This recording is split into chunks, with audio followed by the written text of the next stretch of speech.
Hello, everybody. Okay, this is going to be live in just a moment. Okay, I will go back. Jared, hey, buddy. How you doing? Okay, give me 1 second. Are you good? Oh, okay. Hold on. I can't hear you. Oh, your I'm sound. not muted. How about now? Yeah, I got you. You're good. Cool. How you doing? Hanging in there. Hanging in there? Okay. You Try know. to have fun, man. Oh Okay. yeah, I'm excited. I'm combining some of my favorite talks to give, and any 10-minute segment of my talk could easily turn into an hour-long talk in and of itself. So I lost. Okay, cool. no, Okay. I'm excited. I'm just tired and I hear you, man. Okay, so thank you for being here. So I'm going to just get the course. I got the live stream started, and then I'm going to go Great. ahead and broadcast to everybody so they know where to go. So give me just a few minutes. You just get ready, and then I'm going to I'll give you the intro. Bree will join us. Bree will be taking the questions. I'll stop my video and to not be distracting. We'll focus on you. You should have, hold on. You should have access to share screens and whatever, okay? All right, let's So for now, let me just do this though for a second. try it. Yeah, good, Cool. perfect. Okay, that's great. So actually, if you wanna, do you wanna put that up for now, and then you can, or does that stop you from working if you Now, share? No, I can still keep working. It's Okay. if I go here and I can flip through and. Okay. So what I want to do though is I think I'm going to stop my video. I don't need to be seen for now, and you could be seen.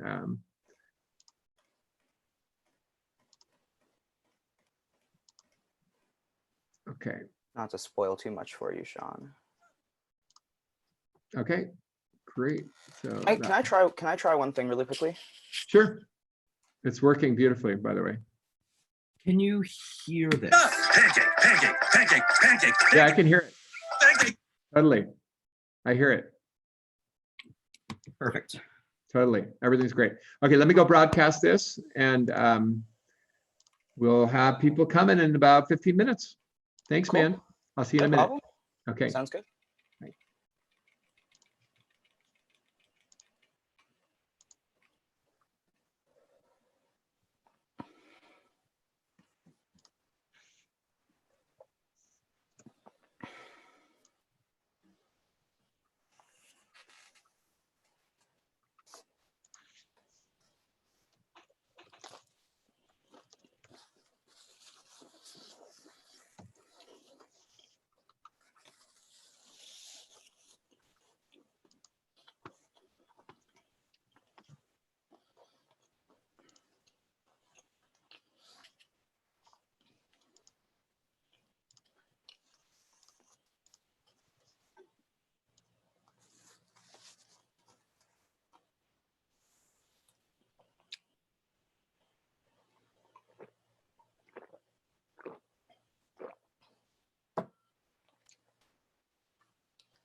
All right, Jared. So we have broadcast your link. Hopefully, All right. let's see. We have people You- gathering. Yep, we got Cool. 15 Then people already. So let's do this. Do you mind sending me the do you not mind at all. sending Sure, me the sure. YouTube link so I can send it out to my Of students? course. Some Yep, of them were yep. interested Yeah. in coming too. Excuse me.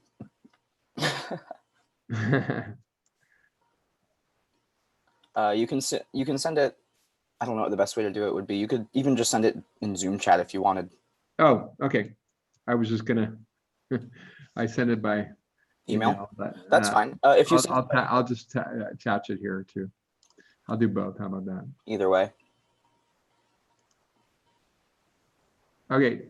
So Bree, you're in the wrong. Oh, never mind. You're in the right place. This is never mind. I'm confused. Perfect. YouTube Bree. link.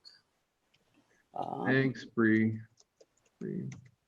I'm just gonna Okay. go. Bree is at the YouTube chat. Cool. And then Bree, are you also on the Zoom session with us? Looks like right now we are the only people in the Zoom session. So Bree needs to join our Zoom session. Okay. And then we will be ready to go because she needs to communicate questions to you. I'm 57. So, Okay. So I think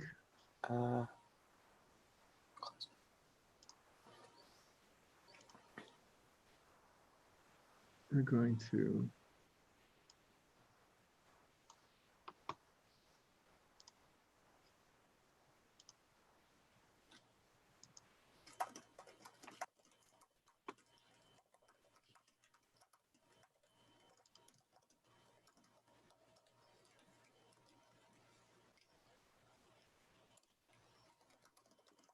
I still don't know how to do Zoom. I'm like, I wanted to pin your video.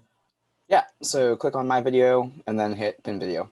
No, I did that, but now I see my face in the corner. Oh, yeah, you're not gonna, so it will show all the faces in the corner. That's fine. You'll see both of us. Right now I'm screen sharing. Yeah, no, that's fine. I just thought that I could also, actually make it so that your video is the one in the corner, not mine. I see. Actually, I put speaker view. I put that. I got that. That's speaker it. view. Yeah, there you go. I'm not talking. Yeah, what speaker view to? Yeah, exactly.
All right, I just posted an announcement on Canvas for my students.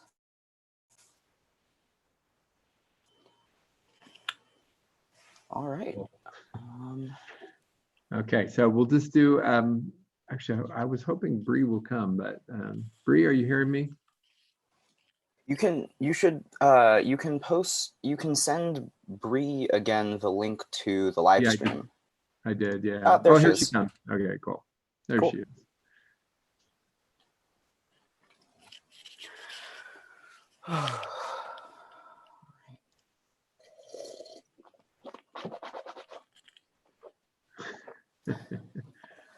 Perfect.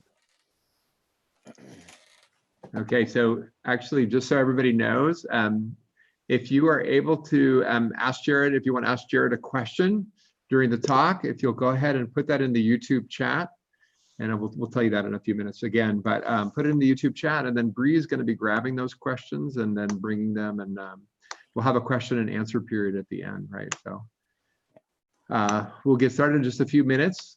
It's worth noting that I can't see the YouTube chat, so you can't see it. Yeah, can't don't see worry. it. We got you. You're Oh, just, for sure. you're just the expert in charge. And moderated questions is great.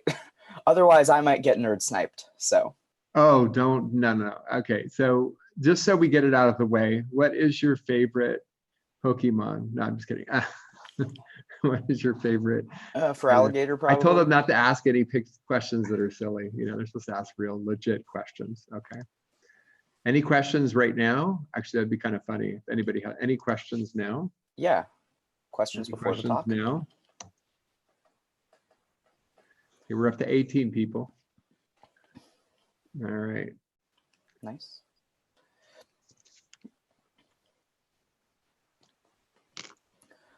$19. Ooh, look at that. I shouldn't tell you when it jumps though, huh? 542. No, I'm just kidding. Wow, all at once? Okay. All right. It's fine. Okay. Are you good? Yeah, Bree, you got the method. Okay. So. Yeah, I will. And, I will though open the chat for the Zoom at least, in case there's anything that you need to tell me without saying it out loud. okay. Although I should put it. Let's put it here.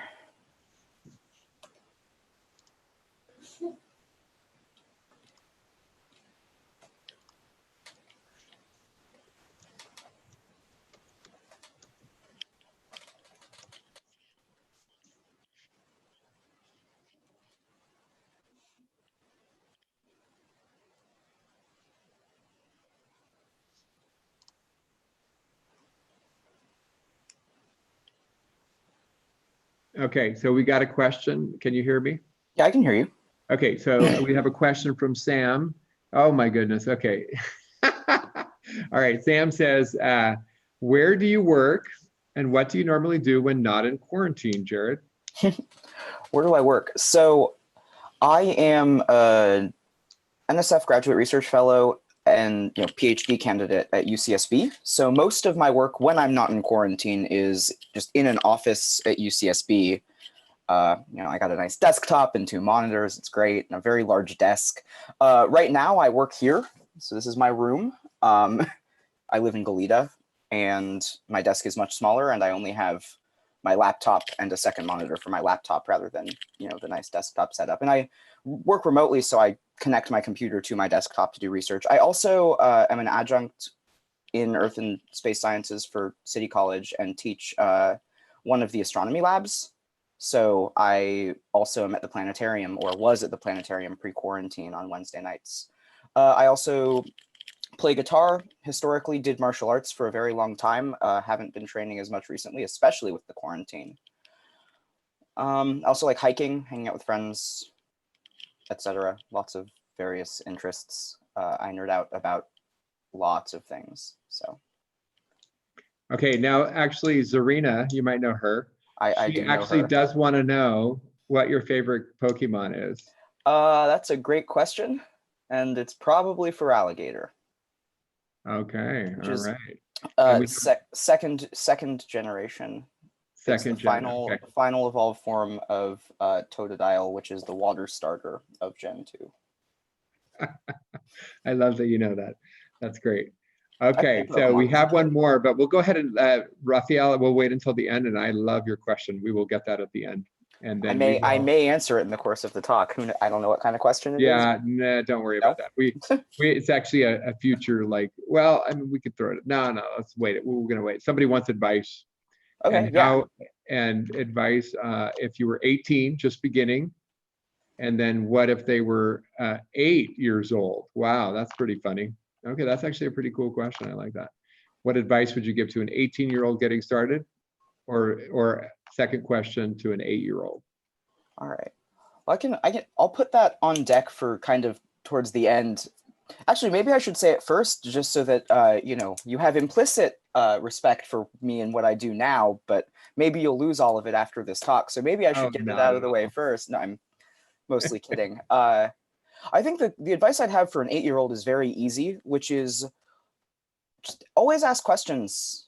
Be excited about the universe because the universe is fascinating, and always look for reasons why things are true. Don't just take things to be true. Try and understand why. And of course, if you're 8, you can let that understanding go only so far back, right? But always keep digging deeper. Keep trying to understand the universe. The universe is fascinating, and it's got secrets that are just waiting to be unlocked. And some of them aren't actually secrets. You just don't know them yet. Future students. These are future students for you. Okay, so I am actually, okay, oh my gosh, what the heck? All right, we're gonna come back to that question. All right, looks like we're getting a lot of questions, but we're gonna go ahead and give you an opportunity to give us a talk first. So those of you who are here live, thank you so much for joining us. This is the SBCC Astronomy Club's presentation. Soon to be, or one day in the not far future, Dr. Jared Goldberg. He is on his way towards a doctorate. He is a PhD candidate at UCSB, and I don't have, let me just find that. I should have that right in front of me. Here it is, right here. Here is your bio. I should know everything about you, but I don't know everything about you. Here's what I've got. So Jared Goldberg is currently not only a PhD candidate, he's an NSF, National Science Foundation Graduate Research Fellow, which means that he is getting paid just to do his research, okay? But he is also, and actually this is how I've gotten to know Jared, an adjunct in our astronomy program. He's teaching the Wednesday evening labs in Earth 102, and he's done a fantastic job. He just started last year, but I've got to say that he's one of the best guys we've had around in a while, and I'm really very happy to have him as an instructor here at SBCC. So if you can't get me, definitely take Jared as your astronomy lab instructor. So just to give you from the bio, his research is focused on theoretical modeling of massive stars and core collapse supernovae. And so you might want to ask, is there another kind? But you can ask him that later in the talk. I'll answer in the talk. Yeah, definitely. Okay. Making use of stellar evolution and radiation hydrodynamic software such as MESA and Stella. And so, although I didn't expect to study astrophysics when starting graduate school, when I was growing up, my father worked on sitcoms. So I suppose it was inevitable, given that I was surrounded by stars from a young age. Da-da-da. Okay. I'm a Southern California mutt. I grew up in the San Fernando Valley and moved to Thousand Oaks. When I was 10, I graduated from Thousand Oaks High School and went on to do my bachelor's at Claremont McKenna College in the Inland Empire with a double major in physics and philosophy. That explains everything. Okay. And a summer in Pasadena doing research with LIGO, back before they made their Nobel Prize winning detection of gravitational waves. Non-professionally, I love traveling, nature, hiking, martial arts, anything to do with guitars, outreach and education, puzzles and puns. And I can also say that even though it's not very typical, when we would have our star parties, Jared is one of the few adjunct instructors who would always show up. So ladies and gentlemen, I would like to present to you Jared Goldberg, who will give us our talk. Thank you. Yeah, thanks for the introduction. Hopefully everyone can hear me. So yeah, I'm Jared Goldberg. I love making title slides that are references to things. I spend more time on them than I should, and was frustrated to find that this font is not quite perfect, but it's good enough. So I'll be talking about the fate of our stars. And so just to give a little bit of an overview about what I want to talk about. First of all, any subsection of this talk, you pick any 10 minutes, that could turn into hours of discussion. I love this stuff. It's fascinating to me. The universe is really interesting. And, so if you have any questions, please don't be afraid to ask me. And so just as an overview, just to be on the same page, at first I'm going to talk about what a star is. Hopefully, we have some intuition about it. And and some of you probably know a lot, but just to be on the same page, we'll talk about what a star is. Then we'll get to my favorite star, Betelgeuse, which is the best star in the sky.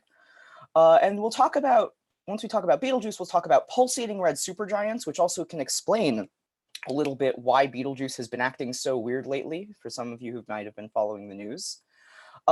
And then we'll talk about what kinds of stars explode, because when you hear Betelgeuse in the news, you often hear explosions. And so I want to clear up the sort of two different main classes of explosions of stars and which one Betelgeuse is and how it's going to explode. And then really getting into like what Betelgeuse itself will look like when it explodes. So full disclosure, some of this is lifted from a couple of Astronomy on Tap talks that I gave, because I think both of it, they were fun, interesting talks to give. And also it is a lot easier in a short amount of time to put together slides from things I've already talked about, at least at some length. But there will also be some different information. And so the first one was fantastic stars and how to explode them. And the second one was Betelgeuse, Betelgeuse, Betelgeuse, is it about to explode? In which I wore a like white and black pinstripe suit and gave a co-talk with Evan Bauer, who's a postdoc at the Kavli Institute for Theoretical Physics at UCSB. And we'll be going to Harvard next year for another postdoc. So anyway, let's start with what is a star? And if this were a class, I would actually throw it out to you all to be, I would ask, what's a star? What's your understanding of what a star is? And the first thing that I want to say, just to clear it up, is that a lot of people say stars shine because they undergo nuclear fusion. And that's not actually completely true. Stars would still shine if nuclear fusion didn't happen in them. They just would live much, much shorter. Nuclear fusion merely prolongs the life of a star and allows it to go. So this diagram, some of you are probably familiar with, it's called the Hertzsprung-Russell diagram, or the HR diagram. And the x-axis is temperature. It goes from red on the right to blue on the left. And it's actually, the left side is hotter. It's bass-ackwards, as some people that I know would say. And most stars spend most of their lives along this line down the middle, where more massive stars can get higher up on the line. And this line is called the main sequence. So stars start, they kind of gravitationally contract without even doing fusion for a while until they hit the main sequence, at which point their cores get hot and dense enough to start fusion. So hydrogen atoms get close enough together, they smash together and they form helium. And when they do that, it releases a ton of energy. And that energy keeps the star from collapsing inwards farther. So really, you can think of a star as a constant battle between gravity trying to collapse it inwards and then some source of outward pressure pushing outwards. And so on the main sequence, that outward pressure is supplied by the luminosity, the energy generated by nuclear fusion. At some point, for stars around the mass of our sun, or a couple times the mass of our sun, they will stop fusion in the core, start doing fusion in a shell. The core will start to contract and the envelope will start to expand, and they'll become what are called red giant stars, or just giant stars. So Aldebaran and Arcturus and Pollux are some examples of these red giant stars. Now, stars that are more massive can keep fusing more and more. And so they will fuse from hydrogen into helium and start fusing directly from helium into carbon and such. They will start to generate shells of core burning and shell burning of different elements. And the most massive stars will actually eventually become what are called, well, some very massive stars will become red supergiants. And I'm going to talk a lot about what red supergiants are, but these are much bigger stars than red giants. So one of my pet peeves is when people call red giants red supergiants and vice versa. There are two completely different types of stars. Red supergiants are very red, they're cool, but they're also very, very, very bright. And they're one of the kinds that explodes that I'll talk about. Another thing that happens to stars that are red giants, like our sun. So our sun is going to stop fusing hydrogen in its core. When it puffs up, it'll puff up to like 300 times its radius. And if you know, a fun fact is that an astronomical unit, the distance from the Earth to the sun, is only 215 times the radius of the sun. And so at this point, the sun itself will actually puff up and swallow up the Earth. Then it'll lose its envelope when the helium starts to ignite in the core, probably. It loses its envelope, it just becomes a helium core. Ultimately, it does not get hot and dense enough to keep fusing heavier elements. And that's actually very important because then it will just cool down forever and crystallize as a white dwarf. And so white dwarf stars are actually supported not by pressure from gas or pressure from nuclear burning. They're actually just supported by the quantum mechanical fact that you can't put two electrons in the same place at the same time in the same way. And so it's the fact that you can't squish them anymore and that they're not massive enough to just overcome that allows stars to cool as white dwarfs. And white dwarf stars are really, really interesting, but they will not explode on their own. So I'm going to say that right now.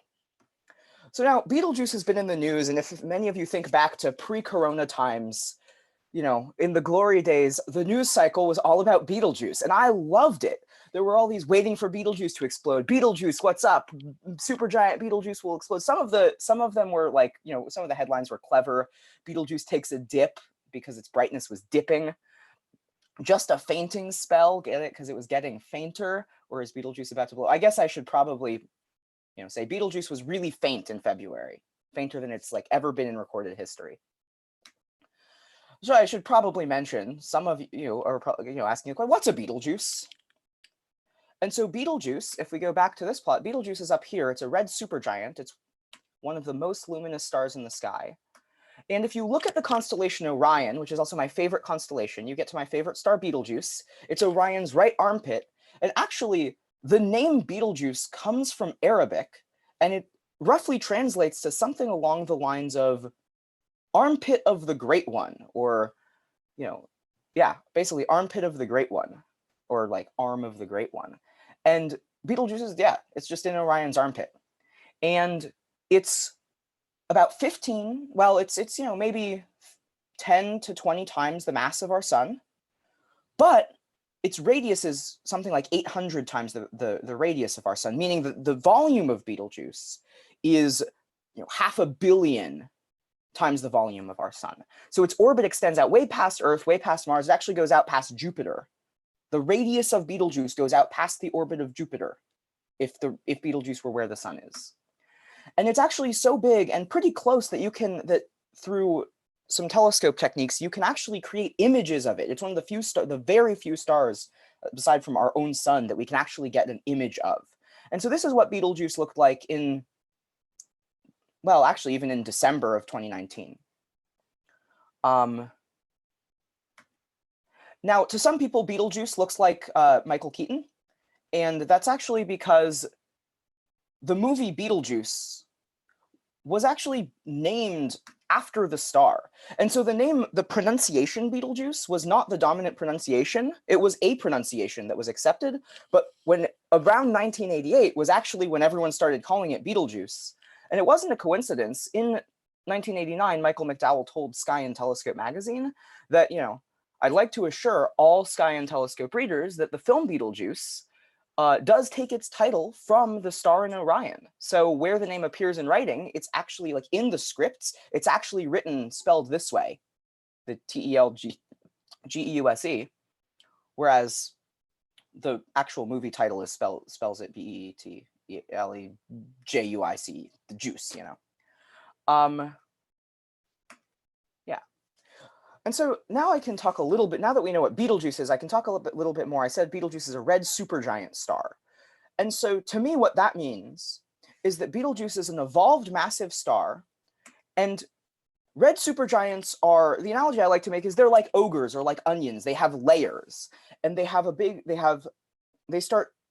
fusing heavier and heavier elements in their core and fusing other elements in shells. And so this is not to scale, actually.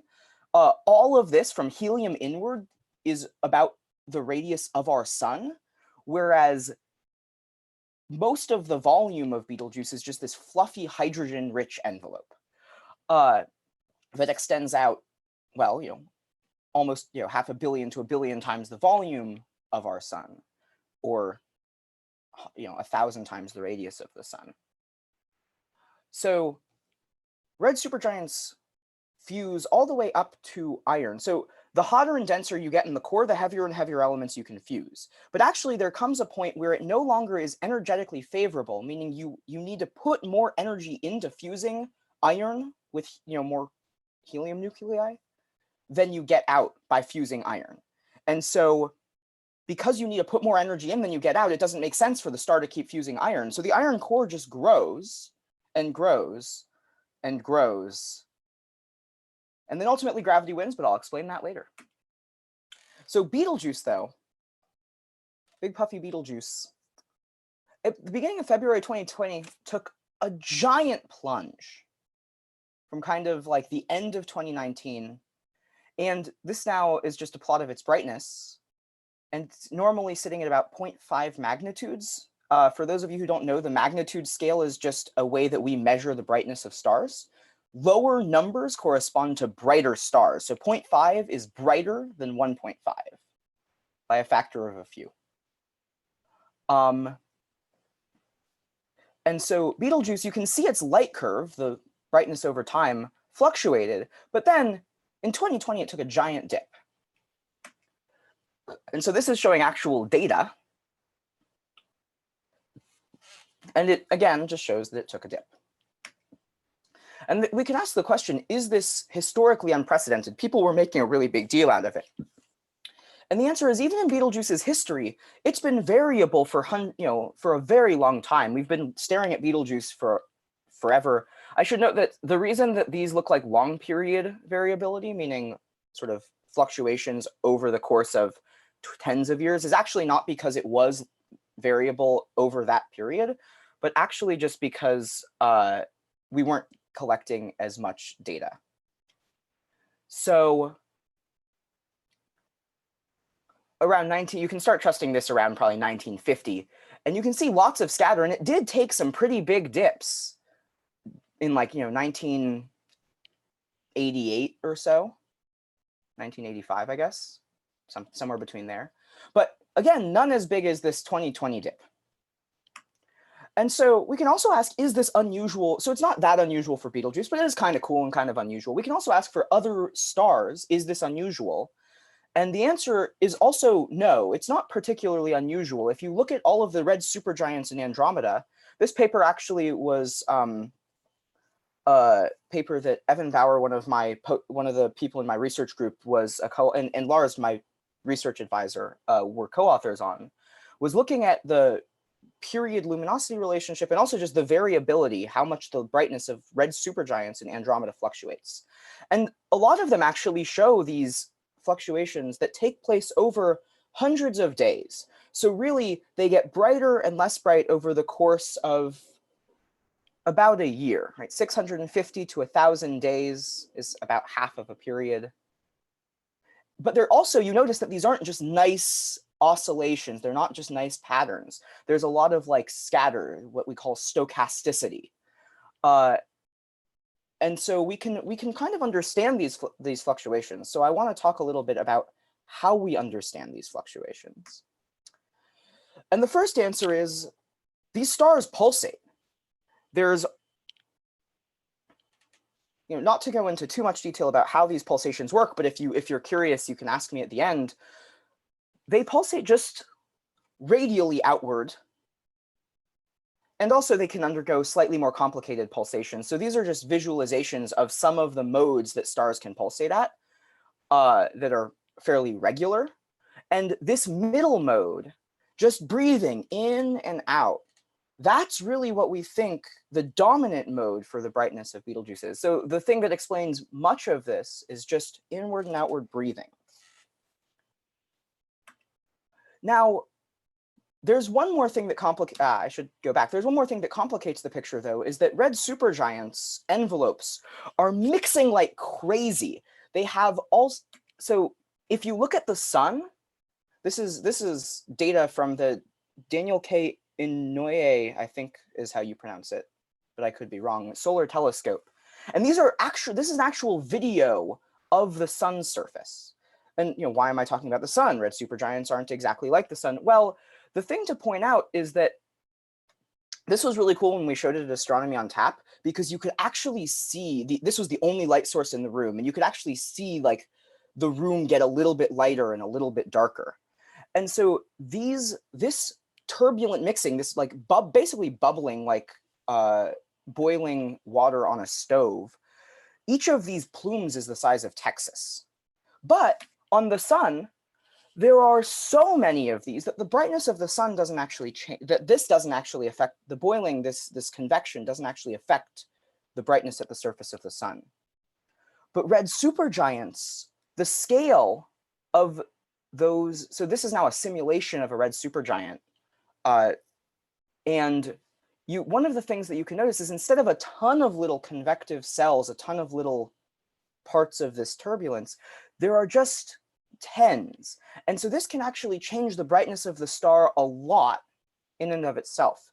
So now you have this breathing coupled with this, sloshing around, and you can get some pretty interesting light curves. And sometimes when things slosh around, when waves interfere, you can have maxima that combine and form an extremely large maximum, right? You have these waves constructively and destructively interferent. So this is an example of that kind of thing happening in water.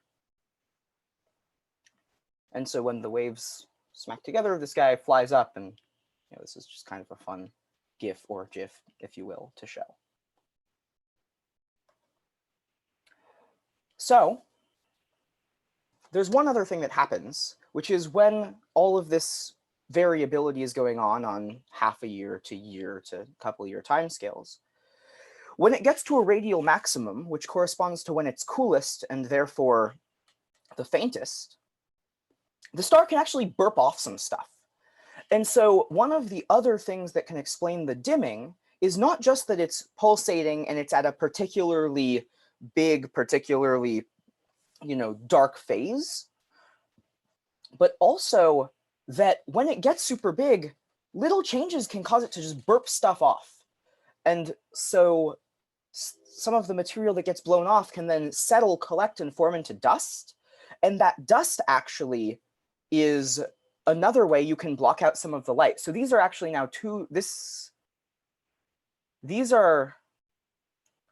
so in January of 2019, at the beginning of 2019, Betelgeuse was pretty bright. And like you can see just visually that it looks different. First of all, the shape is a little bit different. And so some of this might also be attributed to dust that was burped off of the star. And actually, a paper came out that was really cool. That this came out around the time that I gave the Astronomy on Tap talk, but a little bit after it, by Emily Levesque and Phil Massey, that basically says that it's not just pulsations. There has to have been something more, a little bit of dust burping or something. So I thought that was really cool. But that being said, because Betelgeuse pulsates over a few 100-day timescales, and because we've been staring at it for a really long time, we actually were able to predict when Betelgeuse would get brighter again. And we predicted that it would be brighter around February 21st. And that's about exactly what we saw. And so, I can end this. I couldn't back when I gave this talk in February, but I can say now with absolute confidence that Betelgeuse is back, baby. It is back to its 100% of its usual brightness. And I'll also give a plug for this Twitter account, Beetlebot. It's really cute and gives updates about Betelgeuse every day. And so it's showing Betelgeuse is now at 100% of its brightness. And it really was stunning. If you look out in Orion, usually Betelgeuse is the brightest star in the constellation. But back in December through February, it was actually like fainter than the second brightest star in the constellation. It was fainter than Rigel. It was fainter than the second brightest star in the constellation. So I'm getting questions in the chat, and I can't really answer all of them. But one of them says, does our sun pulsate like Betelgeuse? And so the answer is our sun is a little bit variable, but it does not pulsate nearly as much as Betelgeuse, the physics of which are interesting and complicated. The reason that Betelgeuse pulsates, I told myself I wouldn't get into this too much, but it's a bit of a nerd snipe. So Betelgeuse's pulsations are very complicated, and part of it has to do with the fact that Betelgeuse is very cool. In fact, it's so cool that some of the hydrogen near the surface of Betelgeuse is actually not ionized. Now, if Betelgeuse gets a little bit bigger, some of the hydrogen near the surface will cool down, and so there will be less that's ionized. When stuff at the surface of a star isn't ionized, it makes it easier for light to escape. And so easier for heat to escape and radiate outward. And so you can kind of think of it as Betelgeuse will get bigger. There will be the hydrogen will cool down. It will stop being ionized, but then it'll be easier for it to escape. So heat will escape. So then Betelgeuse can cool down more efficiently. So then it'll actually start to contract, but then it ionizes again, it gets hotter. And so then the heat trying to escape will also push out.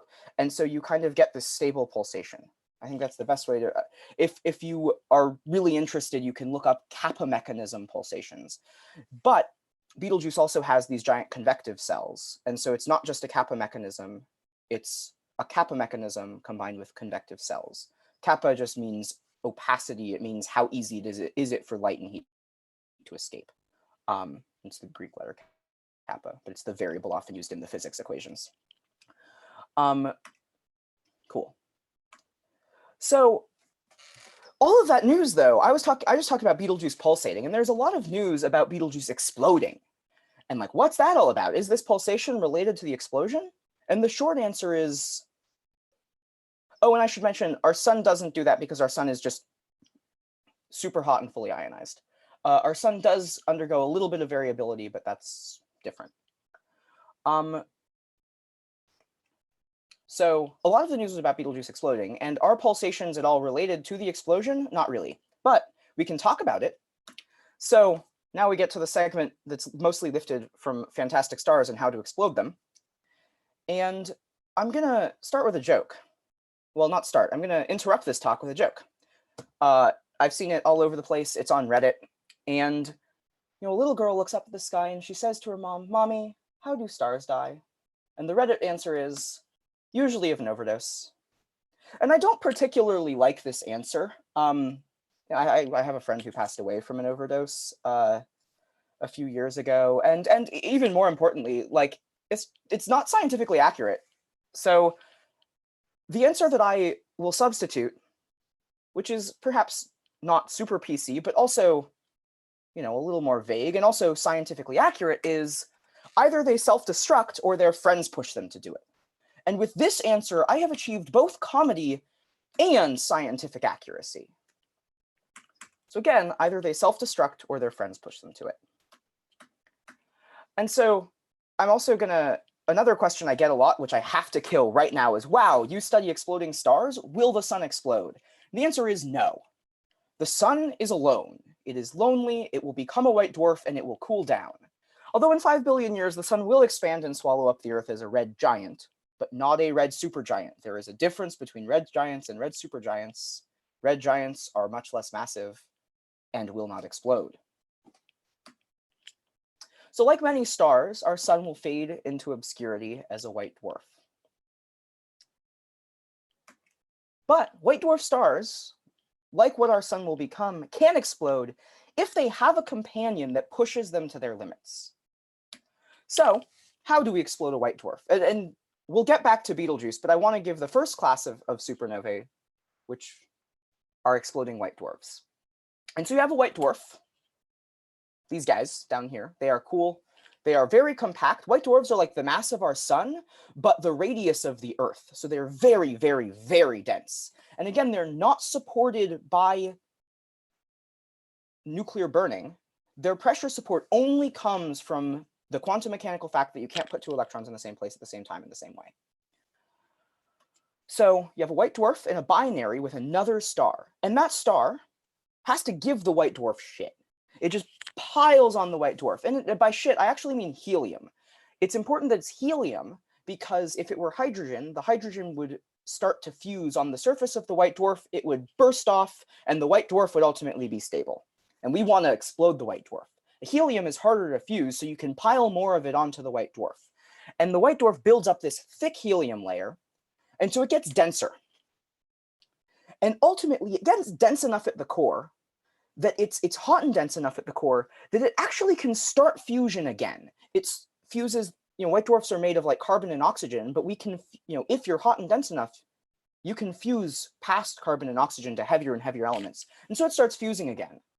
Now in a normal star, if you have more fusion, the star just puffs up, cools down, you get less fusion, and so it's stable. But with a white dwarf, and that's because of the fact that the pressure is supported by gas and radiation, not by this electron degeneracy, by the quantum mechanics. Just by the fact that you can't put two electrons in the same place at the same time in the same way. And because the pressure support doesn't really care about the temperature, it gets hotter. So it starts to fuse more. So it gets hotter, so it fuses more. That it doesn't get bigger and cool down, it just gets hotter and hotter and hotter, and it fuses more and more and more and more. And you get what's called a thermonuclear runaway. And then I get to say thermonuclear runaway, which is just a fun word to say. You should all try it. Give you a moment. Dora the Explorer. And then we have a thermonuclear supernova. So here now, I love showing this because I actually think it's kind of accurate, which is, so, the star explodes very violently. And here now is an artistic representation of a type 1a supernova. Type 1a are just exploding white dwarfs. And I like showing this one because this was an actual children's commercial for a movie, for Wreck-It Ralph 2. Pancake, pancake, pancake, pancake, pancake, pancake, pancake, pancake, eat, little buddy, eat. Ralph, you might want to try feeding the kitty for a little while. No, the kitty gets the milkshake. The bunny gets the pancake.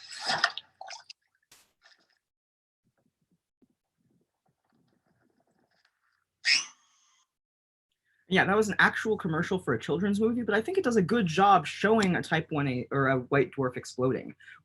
Ralph, the guy feeding pancakes, is the helium donor star. The pancakes are the helium, and you keep piling it onto this white dwarf star. And the bunny just gets, well, actually the white dwarf physically shrinks, but we don't need to worry about that too much. The bunny just gets more and more stuff piled onto it until it hits a certain mass, and that certain mass is actually when it explodes. And so here now is an actual rendition based on actual simulations of a helium star accreting onto a white dwarf. You can see a disk start to form, but the white dwarf grows in mass until it hits this magical 1.4 solar mass number, and that's when it explodes. And as it turns out, the reason that number is the number, the roughly 1.4 solar masses, is because that's about the point when gravity wins. So this number will actually, that 1.4 solar masses will come up again. It's called the Chandrasekhar mass, after Subrahmanyan Chandrasekhar, who won the Nobel Prize in Physics a long, long time ago for his work on a lot of things, including exploding white dwarfs. And when the white dwarf gets that big, that's when it starts to contract again, because gravity starts to win against the quantum mechanical fact that you can't put two electrons in the same place at the same time in the same state. Right, so that's when gravity wins. And when gravity wins, it gets much denser, much faster. And then once it's hot and dense in the center again, it starts fusion, because it actually realizes, oh, hey, I can fuse now. And so that's when it explodes. And when it explodes, it gets very, very, very bright. In fact, an exploding white dwarf gets so bright, this is an artistic rendition that doesn't do the best job showing the relative brightness of the galaxy to the explosion, because actually this is a really nice image of a galaxy and then the image of the explosion using Las Cumbres observatory data.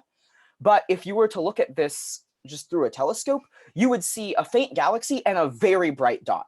The dot is so bright, it's 7.5 billion times the brightness of the sun. And this explosion that you see lasts for almost 100 days. Now, I should mention that the brightness that you see in the explosion isn't actually the explosion itself, but rather there is a ton of radioactive fallout produced in the explosion, and it's actually the radioactive decay of nickel produced in this exploding white dwarf that actually is responsible for the brightness that you see over time. So the explosion itself, because white dwarfs are so small, is not actually that bright. It's really the radioactive fallout that's what you see. All right, that's cool and all, but we want to get to Betelgeuse. So let's get to Betelgeuse. What kinds of stars explode themselves? And I already jumped the gun, which is that red supergiant stars, like Betelgeuse up here, explode as core collapse supernovae. And so they fuse up to iron, but then I told you the iron core gets bigger and bigger and bigger. Now, at some point, the iron core hits that, and the iron core is also supported by the same kind of degeneracy pressure that supports white dwarfs. And the iron core will ultimately get to roughly 1.4 solar masses, at which point gravity wins. So a star being a constant battle between gravity and some kind of outward pressure, well, now gravity is winning that battle for the core. And so the iron core starts to contract. Ultimately, unlike a white dwarf, the iron core can't do fusion. So it actually just compresses so far that the protons and the electrons combine to form neutrons, and they release a ton of energy into the envelope.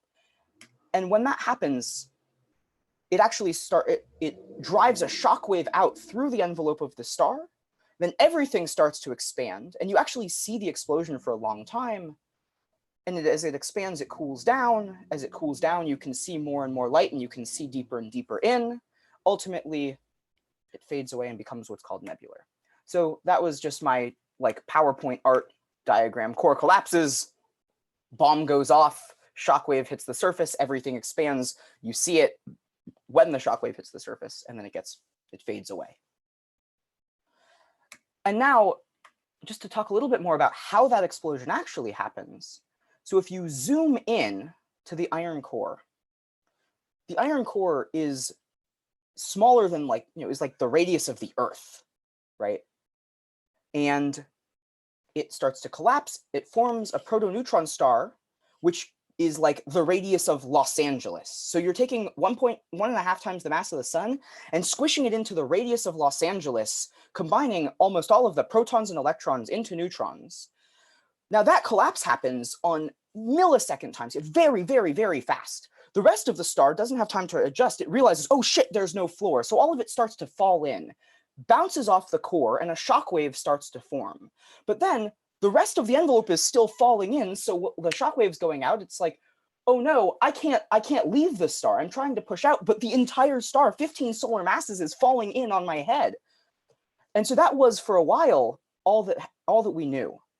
But more and more recent simulations actually show that convective bubbling, similar, because you have a super hot dense core and a cooler envelope, kind of like, again, boiling water on a stove, kind of like some of the sloshing that you saw in Betelgeuse happening on much different scales in the core, coupled with the release of these high energy but very weakly interacting particles called neutrinos, then is able to inject enough energy, push enough energy into that shockwave to drive it out.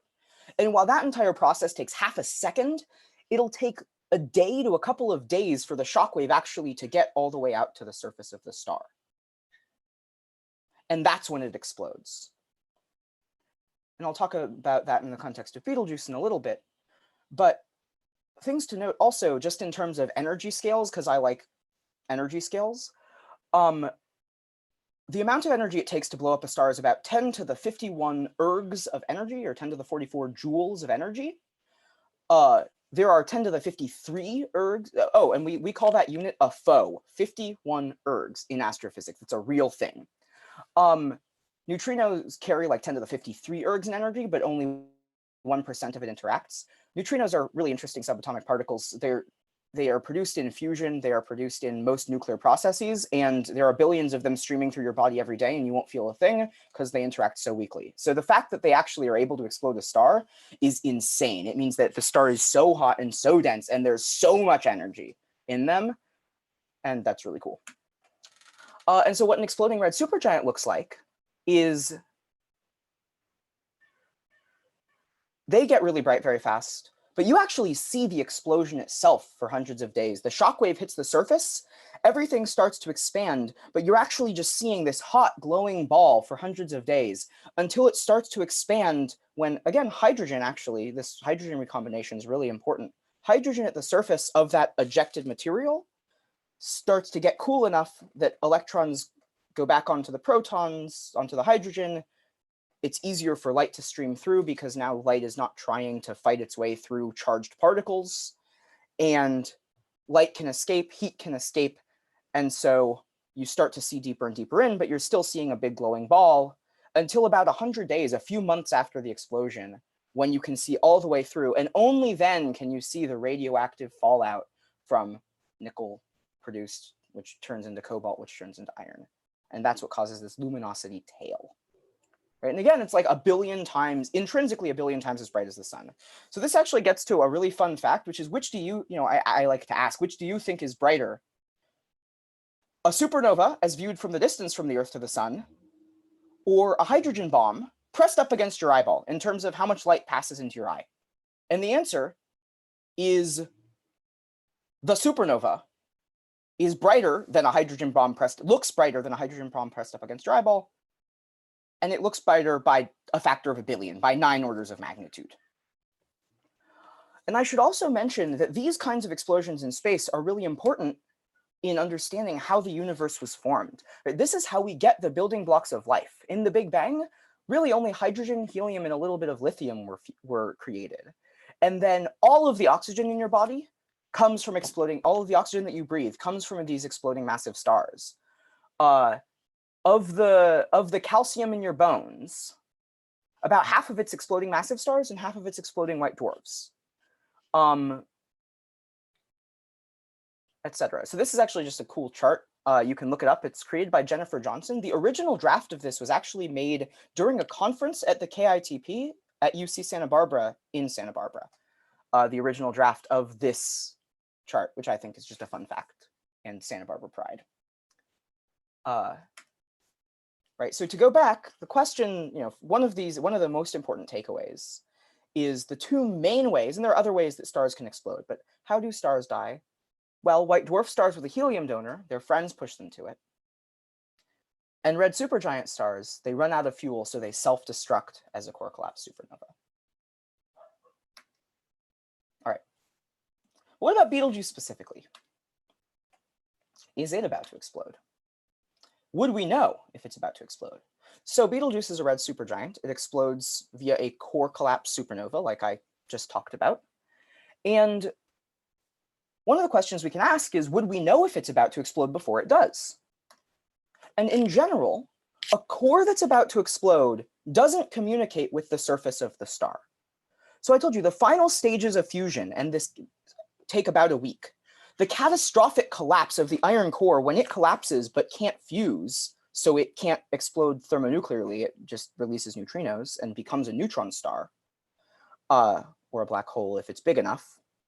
That catastrophic collapse takes like a week. It's very fast on cosmic timescales. And the explosion itself takes like half a second. The time for a sound wave to reach the surface of the star is a couple of years. So the surface of the star, which is where all of the brightness comes from, everything you can see comes from the surface, won't really know about changes in the core unless they happened a couple years before it exploded, right? So if all of these changes, these dynamical stuff are happening over the course of a week, how could the surface possibly know if it takes a sound wave 2 years to get there? And time for heat to reach from the inner core takes thousands of years to get to the surface of the star. So it's very unlikely, not impossible, but very unlikely that the star will give off a lot of indications that it's about to explode. But there are some. So one of the things that might precede the supernova is you have a core that's fusing. It can then, the core is fusing, but it's also sloshing around a little bit, and it pushes on the envelope. That pushing can actually drive acoustic waves that steepen into shock waves, especially when changes happen in the core. So maybe not in the last week before it explodes, but maybe in the last year before it explodes, when it starts burning carbon, for example, one of the slightly lighter elements that it fuses, then actually that can launch waves that do steepen into a shock and do burp off stuff at the surface. Now, the prediction there is actually that it gets brighter, not fainter, because it will actually undergo an outburst because of these little shocks generated just by core fusion changes. But those burps might, we don't know. It's like a volcano. Sometimes you see some spattering before it goes. Sometimes it just explodes. And they actually have seen some little burps. Now, I'll call these burps, I call dust formation burps. there are different kinds of burping. One's like this is more like a big old belch, and that, you know, the dust formation is just like a little bit of burp with a little bit of spit, but, you know, just analogies, right? Now, the day before you see the explosion, though, that's when the core actually collapses, because for the brightness to happen, or well, for the explosion to get bright, that takes a day for that shockwave to hit the surface when you can actually see anything. But actually, neutrinos, I told you 10 to the 53 ergs of neutrinos, a ton of energy is released in neutrinos, but only 1% of that actually goes into the star. Some of it just streams right through. And neutrinos travel nearly at the speed of light, rather than at the speed of a shockwave traveling through the star. And the speed of light is much, much faster than a shockwave traveling through the star. And so actually neutrinos will get to the Earth almost immediately. And we can detect them with giant vats of water. That's actually how they do it. And if a neutrino passes through a giant vat of water, maybe it will interact. And if it does, then light and maybe an electron will be released. And then you can pick those up with all of these detectors by the giant, you know, around the giant vat of water. This is called Super Kamiokande. It's one of the neutrino detectors. And so actually in 1987, there was a core collapse supernova that we saw. It was actually a blue supergiant, not a red supergiant, but they actually saw neutrinos from that supernova. And that really firmly established the connection. That's how we know neutrinos are really what does it. Another thing that would happen is if, depending on the geometry of how the core collapses, you have a ton of mass being accelerated very fast. And when that happens, it can create ripples in space-time. And we could potentially detect those ripples in space-time with the LIGO instrument. Now I can give a whole talk on just gravitational waves, both in terms of supernovae and in terms of merging black holes. I think LIGO is amazing, fascinating, insane science that's so cool. But the thing to note here is that, again, also gravitational waves travel at the speed of light, and they are uninhibited by the fact that you have to get out of the star to get bright. They just, you know, they just distort space and time. So they don't care what's in the way. They just go and they travel at the speed of light. So again, these will happen about a day before you see the explosion. This is core death. And so if you see neutrinos and you see a burst of gravitational waves, you know, oh my God, there's a supernova coming. Let's look at Betelgeuse right now, if it's from the same part of the sky. And the very next day, the shockwave hits the surface. It gets really, really bright for a bit. And then expansion starts and it just starts to get really bright. I love, this comes from this supernova was actually observed by Kepler, the telescope that just stares at stars for a really long time, just to like see if there are planets or pulsations or something. But actually Kepler caught a few supernovae, and this is one of them, and it actually caught it like the moment it exploded. And I think that's just one of the most exciting things to me, is the fact that that could even happen. It's so hard to hunt supernovae and see them actually. Then a week later, gets very hot and bright, kind of like I showed you. And this is actually a little bit better. This kind of shows you how this 2004 DJ outshined the entire cluster that it had been in before. And it's as bright as a nearby galaxy, like a little nearby cluster. Like it's super, super cool. So it's really hot and bright. And over the next few months it plateaus. I explained how that works, but again, it just gets bigger, it cools down, you see deeper in. And over the next few years, so this is actually a plot that I made that we published just as a little research note, just of what, you know, depending on the explosion energy and some of the actual specifics, Betelgeuse will be about, when it explodes, will be about as like a fraction as bright as the full moon, like a tenth to a third or a quarter as bright as the full moon. Something like as bright as a quarter of a moon, but in a single point in the sky for like 100 days. And this is just the light that our eyes can see. It will stay brighter than Venus for like, you know, half a year to a few years. It'll be brighter than its average brightness for a few years. It will be naked eye visible for a few thousand days, so for like 10 years. And you can see it but you'll be able to see it with binoculars for a very long time. And even, oh, I should mention, not all of the light in the explosion is visible. So actually, even though it looks like it's getting brighter, it's really just getting fainter the entire time. But the total light, if you could see all of the light and gather, gather light across the electromagnetic spectrum in gamma rays, in ultraviolet light, etc., you would actually see it brighter than the full moon if your eye could see the entire electromagnetic spectrum. So I just think that's kind of cool, showing the difference between the total light produced in the explosion and just what your eye might be able to see. And this is just one sort of prototypical explosion that looks something similar. Yeah. So a few hundred years later, it will probably become some kind of nebula. And now the exact structure of the nebula depends on what happens to the neutron star that's formed. Does it spin up and become a pulsar with strong magnetic fields driving gas outflows and radiation? Or does it become just a weak quiescent neutron star? These are two examples of types of nebulae that it might form. There isn't actually a very good connection between the specific type of supernova Betelgeuse, which is called a type 2P. P stands for plateau, and an actual nebula. But the Crab Nebula was a hydrogen-rich explosion, actually a bit of a different explosion mechanism than any I talked here, we think, but I can talk about it too. And the Cassiopeia A was a 2b, so it was a star kind of like Betelgeuse, but maybe a little bit bigger, but that lost most of its hydrogen before it exploded. So Betelgeuse still has most of its stuff. Cassiopeia A actually lost a lot of that before exploding and then ran into it. And so that's kind of one of the reasons that it looks as it does. And so a little aside, so my own research, just to talk a little bit about my own research, uses stellar evolution codes and sometimes pen and paper to simulate stars, and then I can explode them. I don't work on explosion mechanism physics. I basically say, we know they explode, let's put a bomb in them and see what that looks like. So a lot of mine is, we know stars explode, how is it going to look, how is it affected? So this is actually a paper that I wrote about modeling pulsations in red supergiants, mostly just focusing on the breathing mode, the expansion and contraction.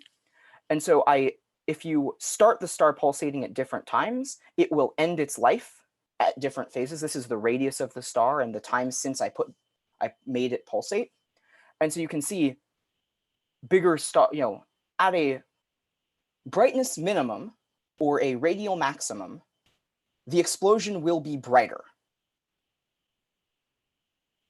That is the prediction. Whereas if it explodes at a pulsation at a radial minimum or at a luminosity maximum, so if Betelgeuse were to explode like when it was super bright, it would be a fainter explosion. And so that's one of the cool things that I've been able to work on. And so I'm happy to talk about any and all of that. This is an actual ad for the movie Beetlejuice that actually spells it the right way. So I think that was funny. Troubled by living, is death a problem and not the solution? Unhappy with eternity, Beetlejuice the bioexorcist. And so this has been Fantastic Stars and how to explode them, and have lots of time for questions, or however much time I have, however much time you have questions, and John has time to ask them. All right. So I'm going to look at the chat. So do the explosion properties of light curves of supernova tell us anything about how our universe is formed? So the formation of the universe started in the Big Bang. Supernovae come from massive stars that were formed a little bit later. So I would say in the very early history, no. However, supernovae, their light curves, and the explosion properties that you can infer from the light curves are very, very important in understanding how galaxies form. Actually, supernova feedback is very important. Like the supernovas explode, they run into gas and dust, and that actually drives a lot of galaxy formation, star formation. Most of the models, if you just had a cloud of gas and tried to make that cloud of gas into a star, it would take longer than the age of the universe. So something has to be pushing that cloud of gas. And actually, we think that supernova feedback from exploding massive stars really is one of the main ways that you can compress some of the gas to start forming a little bit of a star that starts getting bigger and bigger and bigger. So yeah, supernovae are really important. What kind of martial arts do I practice? So I did karate, or do karate, Shotokan karate, for like 19 years or something, although I haven't been training that much in the past couple. I've also done capoeira. I did that all 4 years of college and 1 year in grad school. I've also done little bits of other things. I love all sorts of martial arts. Do I feel that having studied philosophy has helped me in my physics career? That's a great question. One of the things about philosophy that I love is that it's a problem-solving major. So both physics and philosophy, the connection between the two of them is you take a problem, you break it down into its fundamental components, you analyze them, you see how they fit together, and then you use that to solve the problem. And so that shapes how I approach problems. So the problem-solving techniques are one thing. Another thing that was very helpful in studying philosophy was learning how to write. As much as like there are people who go into science because they never want to write, if you become a real scientist, you will be writing research papers. And so having a background in putting together your thoughts clearly, concisely, and making logical arguments for a conclusion, which is a skill philosophy helps train, is so important as a scientist too. Okay, wow, that's a lot of questions. Okay, does Betelgeuse have that bulge on the left-hand side? Why is it not more spherical? Well, one of the reasons it's not more spherical is because of some of this convection stuff, right? Stars we think are spheres, but actually there's a lot of complicated stuff going on at the surface, and because of this sloshing, it can't possibly just stay a sphere. So that's part of it. Another part of the big bulge might actually be some dust obscuration. So some of the light being blocked out by dust, if there's a little bit more dust under it than there is on top of it from our point of view. All of the pulsation periods are not the same. They have different periods in different modes, but most of them are either fundamental mode pulsations, so just breathing, or, you know, and actually the fact that the periods of different modes are not the same when modes of the pulsations combine, I'm just going back so we can get to it, there are a lot of slides. When modes combine, they actually do form different periods, right? That's when I'm showing some of these periods, right? This is one star, but if I were to show all of the stars in Andromeda, they actually all have different periods because they're different stars. And then here you actually see like there is a secondary mode that appears. There's like, you know, if you look at just the oscillation, there's the fundamental mode. And then maybe you can see an overtone a little bit. I think, Jared, go forward a couple slides. Go forward. And then you had these pulsing, these ones. Yeah, go back. Yeah. Those pulsing spheres, go back. Yeah, there. These, yeah. How are they the same frequency? I think that was the question. Oh, I see. Part of that is just the speed at which the GIF runs. Yeah.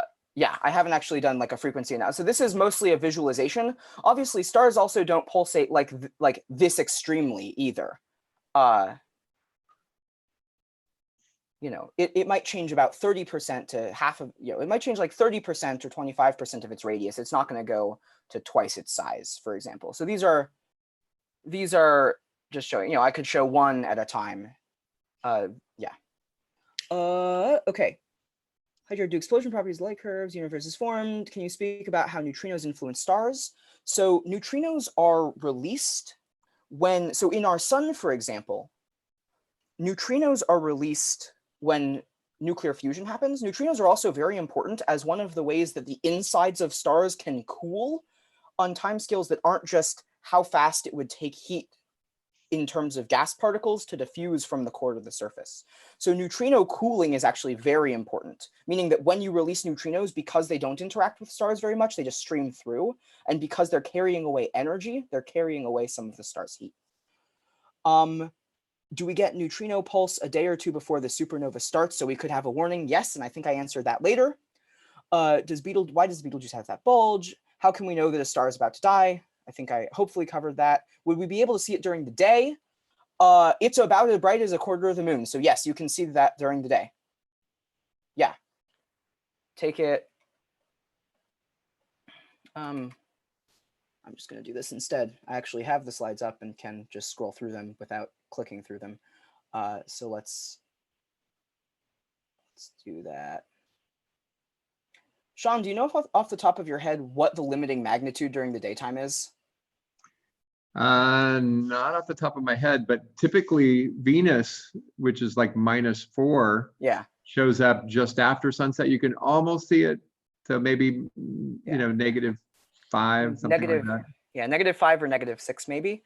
So yes, you will be able to see Betelgeuse exploding during the day for like 100 days. Whoa, that's awesome. Yeah.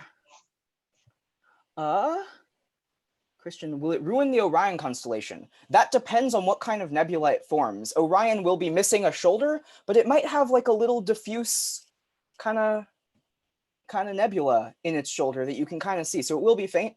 It'll make the Orion constellation really cool for a few years though. Does it affect other stars nearby? After a long time, potentially. However, in fact, when it becomes a nebula, then some of that can start to form new stars or new stuff eventually. But actually, there aren't any stars that close to it that it'll affect it tremendously. How does a star gain its name? If you find a star, you can name it. There are lots of stars that are just named after the telescope and number that they were found. Earlier stars that we know more, like Betelgeuse. So a lot of stars actually, so if you notice, a lot of the constellations have Greek and Roman names, but a lot of the stars have Arabic names. That's because the Arabic astronomers were actually very interested in naming and cataloging a lot of stars, and the Greeks really liked constellations. So we use Greek constellations and Arabic names for stars. How many factors could affect a star's pulsation, and is there one factor that would have more of an effect? Oh, hi, Allison. That's a great question. So a lot of factors could affect the star's pulsation. The structure of the envelope, how much mass is in it, what the temperature profile, like how the temperature, like how hot it is at the core versus at the surface. These are a lot of things that'll affect it. And then especially what is setting how easy it is for, especially these kinds, it's actually what sets how easy it is for light to escape. So how cool the surface is and what it's made of then determines how easy it is for light to escape or heat to escape. Because it's actually that attempt at escaping can cause it to puff up. And then when that changes, when the surface properties change, it can cause it to contract again and puff up and contract. And so I think that, to me, is the most important thing. But there are lots of people that can argue what affect it. So there are lots of modes. A lot of it is just like this chaotic mixing. So these are actually pretty complicated pulsations, and I tried to give as simple an explanation as I could. But even I don't fully understand how they work, because scientists are still working hard to fully understand how they work. Do the explosion properties of light curves of supernova tell us anything about the universe? We got that.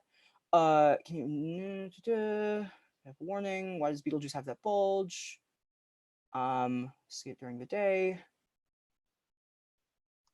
Okay, I've got one, Jared. So when did you decide finally to become an astrophysicist? What made you become an astrophysicist? How did that path start?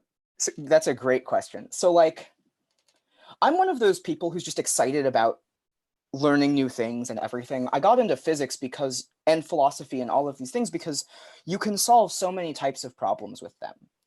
And so I started undergraduate at Claremont McKenna College as a science and management major. I was kind of like joint science econ. I thought I was gonna, I don't know, go into like science inventing kinds of things.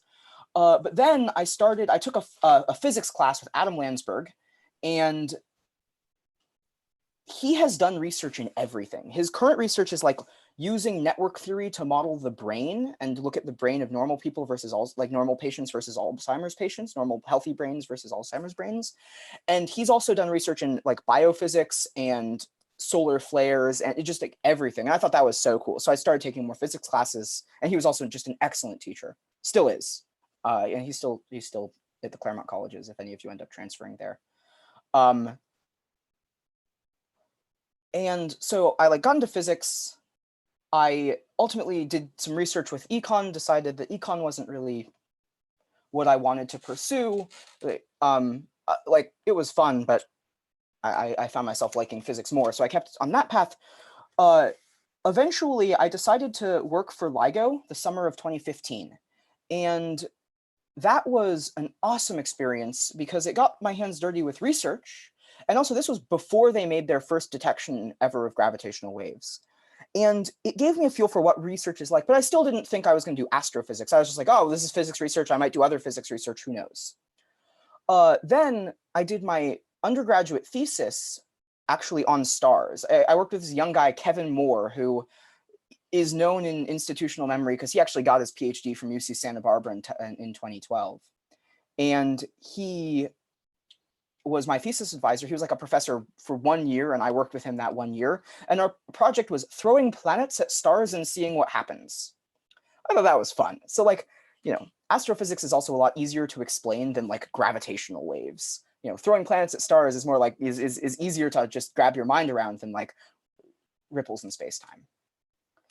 And so then that thesis was really cool. And Kevin wrote me a letter of recommendation for UCSB and a lot of other places, but his letter at UCSB helped get me in here. And so I came to UCSB still not thinking I was going to do astrophysics. I actually was just like, I don't know. I mean, it could be complex systems. It could be anything. Because again, I just love solving problems. I love physics. It's so exciting to me to be able to understand the universe and everything. But then I did contact Lars Bildston, who is one of the people I was interested in. I wasn't like, I'm not going to do astrophysics. I was just like, it's only one of many things I'm interested in. And I started sitting in on Lars's group meetings.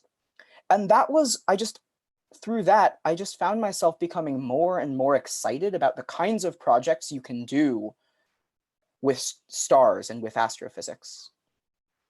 And then another thing, should I stop screen sharing so you can see my face a little bit more? Either way. That would be great. Yes. Yeah, I'm going to stop sharing. Perfect. So one of the other, right, so I found myself getting more and more excited about the kinds of projects I could do in that group. And the other thing that I love about astrophysics in particular is you get to do at least think about all of the physics, right? In order to make a star exist, you need quantum mechanics to understand nuclear reactions, because you quantum tunnel through a Coulomb barrier. You use quantum mechanics. Like without quantum mechanics, two protons would just be repulsed and could not combine. Right, so that's really cool. You get electricity and magnetism thrown in there. You have to understand fluid dynamics, classical mechanics, orbits, trajectories. Like magnetism, magnetohydrodynamics is a thing that some people do. I don't, but it's really interesting. Like astrophysics is so cool because one of the things that I got excited about and that has kept me going is it lets me think about everything and try and draw connections between different fields in physics. And I just, yeah. So that's really it. I like astrophysics because it lets me do all of the physics, and also because space is fascinating. No one's gonna look up at the sky and be like, oh, yeah, okay. I mean, there are people who look up at the sky and it's like, okay, boring, but no one's gonna, if I tell someone that I'm excited about astrophysics, no one's gonna be like, oh yeah, I don't understand why anyone cares about stars and exploding stars. So boring. In fact, the only people who tell me that explosions in space are boring are like other astrophysicists who don't really care about supernovae because they care about accretion on black holes or something like that, which is also cool. Which is also really cool. Geometrically, maybe a little more interesting. Some of these, a lot of these explosions can be understood like in spherical symmetry. So actually, the simulations of the pulsations that I showed you were assumed stars or spheres. Or the simulations of the exploding pulsator are like assumed stars or spheres. But for black hole accretion disks, you can't do that. So there are some people who are just like, the geometry is boring, but Okay, there's one technical question. Yeah. Are you ready for this? Yeah, okay. Did you read this? This says from Tom Carroll. He says, alpha particle fusion with iron 56 makes nickel 60, which is exothermic. And so he's saying, why do we keep saying iron? So, by the way, he's actually talked about that. He knows the answer already. I don't know, so don't worry too much. But yeah, no, I mean, it is a really good question. So I'm trying to remember what the stability of nickel 60 is. I think that's the problem. It's not stable. Right. Nickel 60 doesn't last that long. It decays to iron. It So decays, and then he's asking you this question, but I think he already knows the answer. Okay, so listen, I think that was wonderful. And actually, Bree wants to rest control. Bree, can you come on? Absolutely. Bree is our president for the Astronomy Club. Are you going to show your face? Hi, Bree. There you go, Bree. Thank you. Go ahead, say something, Bree. Thank you, Jared. That was a fantastic talk. Thank you for meeting with us on such short notice and with everything going on. And yeah, I really appreciate it. Yeah, glad you enjoyed it. So I'm gonna try to do something on YouTube really quickly. Let's hope this works.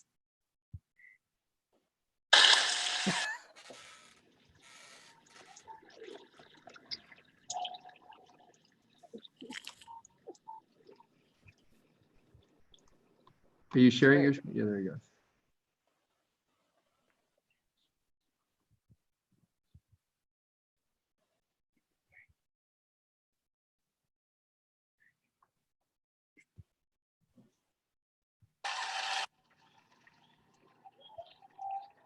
Also, one more slight point, which is just by the time you get up to iron, there's also a lot less helium in the core. Good point. Bree.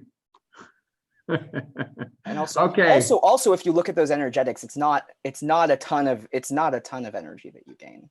It's a small amount, yeah. Well, you get, think- I mean, you I get like think 4 electron volts. Oh, he wrote Oh, yeah, down sorry. 6.3 MeV. 6.3 MeV.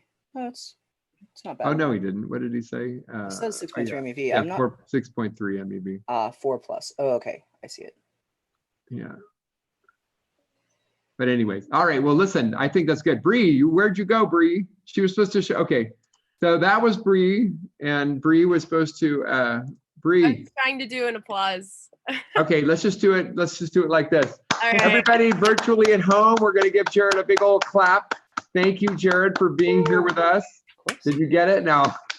No, I didn't get it. Okay. All right. Well, so thank you guys so much. And if you have any more questions for Jared, we actually have his email on file, and we will forward them to you. And actually, you could even contact him directly if you go to your pipeline email. But thank you guys for being with us today. If you are one of my students and you are getting some credit for this, make sure that you've written up some good details, because I watched the whole talk. I was here. I know what he talked about. So I want to see some nice detail.